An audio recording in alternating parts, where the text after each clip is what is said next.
Yes. Cut my music, cut my music. This episode of Raw was shockingly mid. And for this product, that's a good thing, okay? Storylines actually progressed and characters actually progressed, which I was like, okay, this is what we need. And this proves my point. If you can put this on camera, then that means you could have been doing this the whole time. And like I said, and they purposely gives us this garbage because the bots are going to consume it. But like I said, if we can get consistency of this, I would love to come out with more positive videos praising WWE. I want WWE and AEW and these other wrestling companies to come out with a better product, because that means that they're drawing more fans. And when they're drawing more fans to the product, guess what? That helps content creators like myself. That helps get more eyes on our product. Does that make sense? I hope it does. So once again, great stuff. This was good stuff. Once again, I only have a criticism. My biggest criticism about this show is the first segment. This first segment stopped the show from being whatever it is above mid. This first segment stopped it. Okay? And we're going to get into it right now. We kicked this garbage off with this nonsensical promo segment against Seth Rollins and the Peanut Gallery, okay? Here comes Seth looking like a weirdo like he always does. He loves dressing like a weirdo, and like from Paris Fashion Week. And here comes Paul Heyman, and here comes Bronson Reed and Braun Breaker, okay? Here they come. They come into the ring. They cut a promo that lasted for 24 minutes. Paul Heyman is saying a bunch of nonsense, and Seth Rollins is putting everybody to sleep. They just tagged each other in and out. Here we go. I'm gonna talk some nonsense. You put them all to sleep. This is basically what happened here, okay? And I told you guys, nothing was going to be progressed here. Nothing was going to be explained. Just like I did in my post show for the Saturday Night Jobber mid event, that's just like I told you. No, nothing was going to be explained. I told you that Bronson Reed joined in this faction after Bronson Reed gave Seth Rollins, before he got injured, gave Seth Rollins 7 tsunamis and fought this man at Crown Jewel. And now all of a sudden he's up here being a flunky for Seth. I told you that would not be explained. Braun Breaker dropping the IC belt, not going for the main title and being a flunky for Seth. I told you this would not be explained. And here we go. And the proof is in the pudding. This is a Temu bloodline. This is just put together for no reason. And this stuff makes no sense. And then, like I said, this stuff down to Paul Heyman doing the praying hands. This is how crazy this is. This is a bootleg bloodline, okay, through and through. So Paul kicks it off, okay, and he kicks it off talking. When remember I told you that he starts making no sense, and then Seth puts everybody to sleep. So here comes Paul. He starts glazing up Braun Breaker. He starts talking about he's from this great family, this traditional family, wrestling family, and everybody who doesn't know, he's from the Steiner brothers. Are one of the Steiner. Rick Steiner is his dad, and Scott Steiner is his uncle. Okay, so they make the legendary tag team, the Steiner brothers. So this is the lineage that they're talking about that he's from, and then goes on to say he's the future of the industry, right?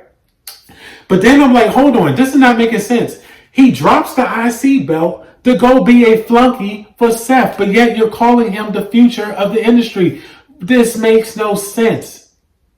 Please explain to me in the comments. Please, maybe I'm dumb. Then Paul goes over to Bronson, and this is even worse, what he said about Bronson. He then goes on to list off how Bronson beat Seth Rollins' ass. It was crazy.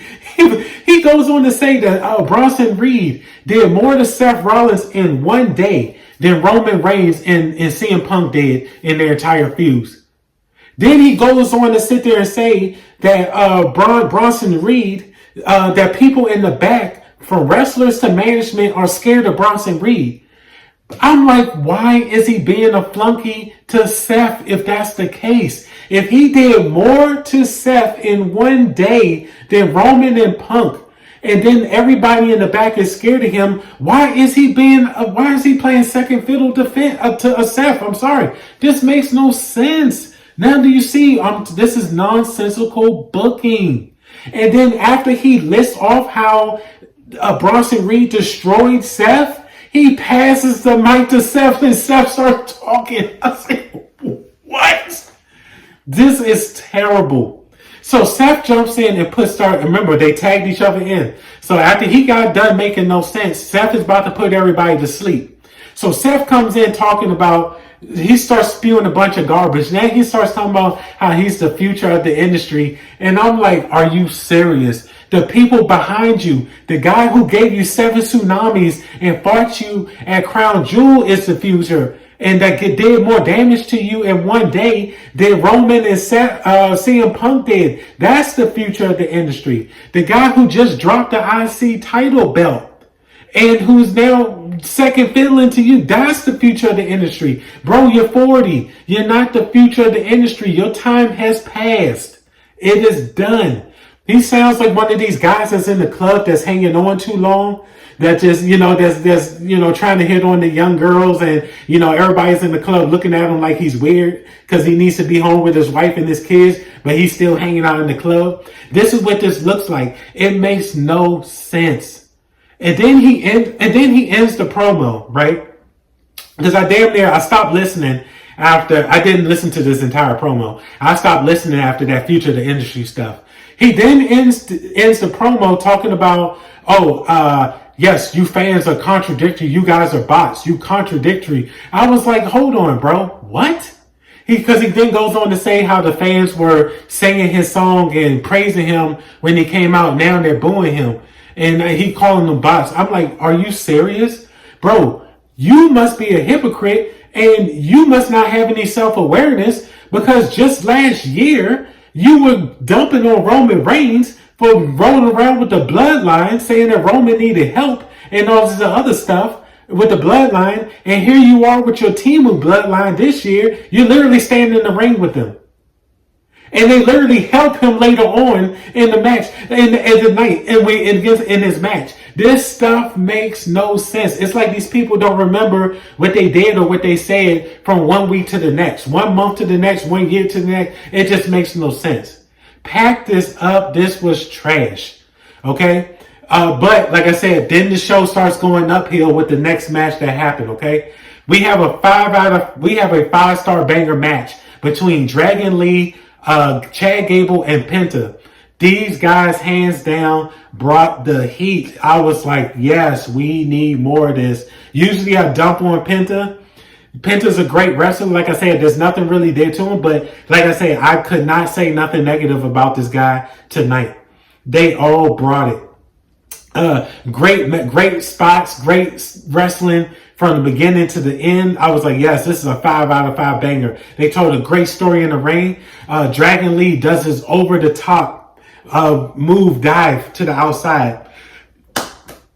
Look great. I was like, yes. To Penta. Chad does this crazy belly to belly. I'm talking about he sends Dragon Lee flying. I said, yes, we need more of this. Chad then goes to the top rope. Some jobber comes out in a suit, gray suit. I don't know who this guy is. I didn't care to even listen to or remember who his name is. He comes and kicks Chad off the top rope. Some shenanigans ensue. Chad basically ends up getting packed up by Penta with the Penta driver for the 1, 2, 3. But like I said though, and Chad was busted open at the end of the match. But I was like, these guys brought it all. Great job. Hey, we need more of this. More of this. I love it. We continue in the uptrend. This stuff right here got the sour taste out of my mouth. These two things right here, that match and now this segment, got the sour taste out of my mouth from the Seth Rollins garbage and the peanut gallery garbage. Seriously. So now we got a backstage segment with the Judgment Day, okay? Finn and all they're here. Not Finn, I'm sorry. Carlito and Dom, they're playing video games, whatever. Roxanne Perez comes in. She has a thing of chicken nuggets for Dom because Dom's a child. He needs his chicken nuggets. So this is her flirting with Dom. She comes in, starts rubbing Dom's shoulder. Oh, let me get that. And then all of a sudden, out of nowhere, you hear Konnichiwa, and then comes Liv, and then the camera pans over Liv Morgan there. She got this shocked look on her face. I was like, oh my God, this is good stuff. And what really made this segment even just so good was you got Finn Balor in the back. He's just sitting there with this giant grin on his face. This was good stuff. I love it. And obviously, this is Finn trying to cause turmoil within the group, because he's mad about the Dom stuff, Dom having the title. So he's just hell bent on ruining Judgment Day. So that's why he brought Roxanne Perez in, flirt with Dom, cause trouble there. Great stuff. I love it. And like I said, even though this is a repetitive rehash of the Dom and Rhea stuff, from when they were doing this stuff and then Liv coming in, even though this is still entertaining. I love what they're doing. Like I said, keep it up. I love this stuff. Next up, we get something that it kind of, evened out. We were on the uptrend. This kind of evened it out a little bit. We got Rusev versus Tozawa. This is a jobber squash match. Why Rusev is in a jobber squash match with Tozawa makes no sense because we already know who Rusev is. He's not an up-and-coming guy like we don't know who he is. And why he's a heel, I don't understand. But, so like I said, he squashes Tozawa.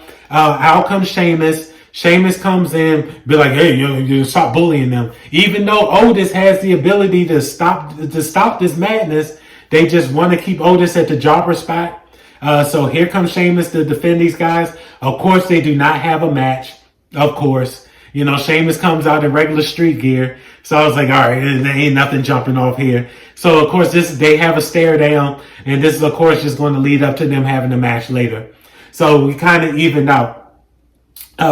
We continue to kind of even out, we kind of even it out. Up next, we got a 3-way tag match. Viking Raiders against the New Day versus the Creed brothers. Nothing special happened here besides, one of the Creed brothers does this diving power, cannonball off the top rope, which was very pretty. A very, very good spot.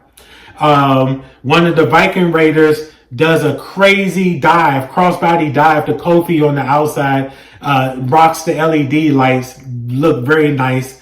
Basically, average match. This match gets wrapped up with Xavier Woods getting a roll-up pin, and then that was the 1, 2, 3. New Day escapes. Nothing special. Keep it moving. All right. And then now we kind of sloping down. Okay. So we get mid-event Jey Uso and Gunther cutting another boring promo against each other because these guys are legit jobbers. I cannot stand either one of them. Okay, Gunther is cutting a generic boring promo like he does. This feud was boring the first time and it's going to be boring the second time around. Jay eventually botches. He forgets what he was saying. He botches the promo. And you can kind of tell he forgets what he's saying. You can kind of tell. And then he goes on to say, I'm fighting for a lot. I'm fighting for a lot, Oos. I'm fighting for respect, Oos, for their respect, Oos. And then I was like, this is terrible because you could tell he just forgets what he wanted to say. Then he goes on to try to recover from from this terrible promo. Then he goes on to say, 4 letters, 1 word, yee. I was like, this is why I say this guy is terrible. He's terrible. And this is what you're going to get from Jey Uso. 1 word, yee. The bots love this trash. This guy is terrible. Gunther is terrible. Pack them all up. Get them out of here. These guys are mid-carders. They are not main eventers. Just because you can get people rocked up for your entrance but then your matches are terrible and your promos are god awful. You are not a star, bro. Stop it. So we continue on. I mean, like I said, we continue on with more trash. I mean, here we go with the trash. Here we go with the trash. We got Cody Rhodes. This has a video segment where he's talking about some new boring show that he got that's coming out, which I'm sure nobody's going to watch that trash. So Cody's talking about that. And then I'm like, hold on a quick side note. With this, on the add on to the stuff that makes no sense with Money in the Bank, why is Cody and Cena fighting in a tag match with no titles on the line? Someone please explain this to me in the comments. Like, maybe I'm just too dumb to comprehend. This is why I say Money in the Bank, all this stuff, it just makes no sense. I just do not get it. But yes, Cody's going to have his new trash show. Nobody's going to watch it. It's going to just be canceled in no time. Then we got Rhea Ripley. She cuts a boring video segment talking about Money in the Bank. And I was just like, yo, this is terrible. Absolutely trash. She is boring. She cannot talk. Her ring ability is mid at best. And you know what's crazy about this? Me saying this, I guarantee the bots are going to be watching this or be in the comments. Oh, you sound like a misogynist. You sound like a misogynist. Why are you talking about Rhea? And this, I guarantee this is what's going to be happening. This is trash. Pack this up. Moving on. Then we got Liv Morgan versus Kairi Sane. This is actually a decent match, and shockingly, Kairi Sane didn't look like a jobber here. It did not job out. So I was like, okay, great job, WWE. Pretty good back and forth. There's some great spots, power bombs, etc. Loved it. I'm a big Kairi Sane fan. Actually, also, I love Liv Morgan. I think Liv Morgan is a great talent, too. Then Roxanne Perez tries to help out. So she pushes Kairi Sane off of the top rope. And I guess for some reason, this distracts the ref. Rodriguez comes over to confront Roxanne, which distracts Liv for some reason. I do not understand why. I guess maybe Liv didn't want her interfering in the match. I don't understand. So she comes over there. That distracts Liv. And then Kairi Sane gets the roll-up pin. And I was like, wow. Okay, this is okay. Let Kairi get some shine. I like this. So obviously, Rodriguez, she gets in the ring. She tries to explain what happened. So when they go backstage, all of this basically is just setting up Rodriguez and Liv splitting up. And then, like I said, all of this is orchestrated by Finn Balor, because I guess they're trying to have him be the new Karrion Kross. Okay, I don't know. I guess that's what they try to have him do. Then we move on to Becky and Lyra. They're over here cutting a terrible promo against each other. Becky basically comes out talking about how she goes home to her hot husband, and then goes on to say that Lyra goes home to her weirdo looking fiance, which I was like, that's hilarious. That was pretty good. Lyra fires back with your husband is the only interesting thing about you. That was pretty good, but you can tell these lines are scripted. So because she just has no delivery. So that was that. This whole thing was mid. You could have just went without it. Becky tried her best to carry it, but that was that.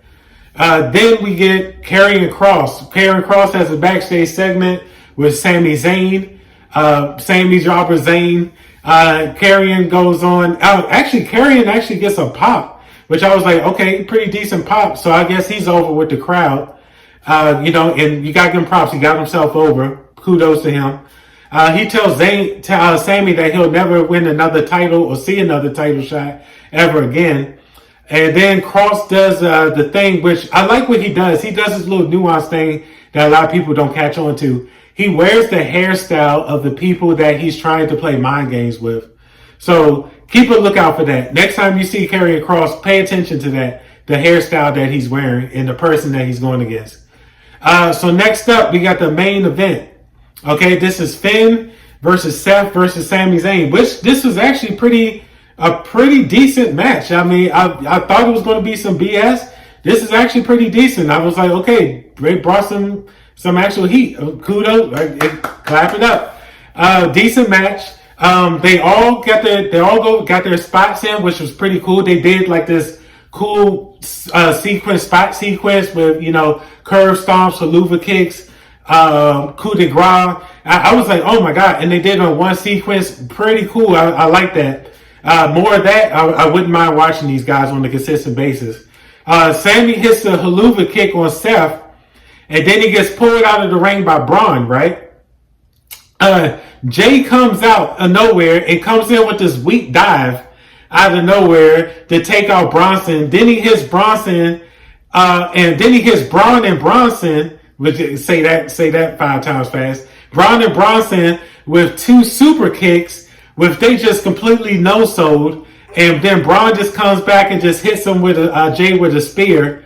And then, because, you know, they just no-sold his super kicks. I was like, this is terrible. Pack this up. So Braun spears Jay, takes Jay out. And what's cool about this, Dom comes in and throws in the chair into the ring for Finn. Because Finn is left in the ring. Throws it into the chair, and Seth uses the chair to hit a curve stomp on Finn that takes Finn out and gets the 1, 2, 3. So he advances in the Money in the Bank. And I was like, oh man, that's pretty awesome. Next up, so CM Punk's hit. I was like, music hits. I was like, oh boy, here he comes. So Braun and Bronson just act like these bots, these mindless bots. They go out and they say, you know, we're going to stop him at the pass. We're going to stop him before he even comes down the ring. They all go out there. And then so Seth is left in the ring alone.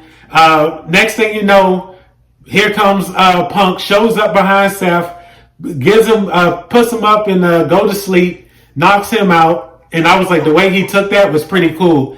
Takes him out. CM Punk ends up running off. And then that was that. So that was my Raw review. So like I said, this show was surprisingly mid. And for this product, that's pretty good. It can be better. But like I said, this is better than what we've been getting the last few months, or even, like I said, even a year. So you got to take what you can get or with this product. All right. So it is what it is. So, hey, I'm Mark from MD. And also, if you guys like, comment, share, subscribe, hit that bell notification. And hey, I appreciate the watch. And also, coming with the NXT review. That's coming later. So stay on the lookout for that. So, hey, I appreciate you guys. I want you guys to be safe. Yes.